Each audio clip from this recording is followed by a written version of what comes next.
11টি উট সহ 4 জনকে মহালন্দি হাট এলাকা থেকে গ্রেপ্তার করে কান্দি থানার পুলিশ। ধৃতদের 7 দিনের পুলিশ হেফাজতের আবেদন জানিয়ে সোমবার দুপুর 3টে নাগাদ কান্দি মহকুমা আদালতে তোলা হলে বিচারক 3 দিনের পুলিশ হেফাজতের নির্দেশ দেন।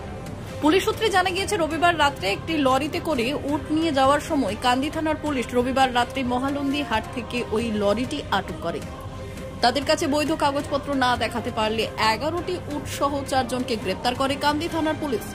সোমবার দুপুরে ধৃত কান্দি থানা এলাকার বাসিন্দা মুজিবুর রহমান, সাজ্জাদ শেখ ও উত্তরপ্রদেশের বাসিন্দা মোহাম্মদ ইউনিস শেখ ও বজেশ কুমারকে 7 দিনের পুলিশ হেফাজতের আবেদন জানিয়ে কান্দি মহকুমা আদালতে তোলা হলে বিচারক তদন্তের জন্য 3 দিনের পুলিশ হেফাজতের নির্দেশ দেন বলে আদালত সূত্রে জানা গিয়েছে।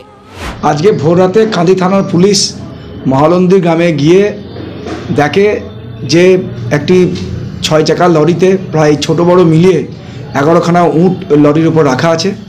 তো পুলিশ যে 4 জনকে ধরে নিয়ে এসেছে তাদেরকে জিজ্ঞাসাবাদ করে, তারা বৈধ কাগজপত্র দেখাতে পারেনি, যার জন্যে তাদেরকে অ্যারেস্ট করে এবং তাদেরকে আজকে কোর্টে প্রডিউস করে এবং তাদেরকে পুলিশ রিমান্ডের জন্য কোর্ট প্রেয়ার করে, কেননা কোথা থেকে উটগুলো নিয়ে এসছে এবং কোথায় কি করবে না করবে এবং আরও কোথাও উট রাখা আছে কি না।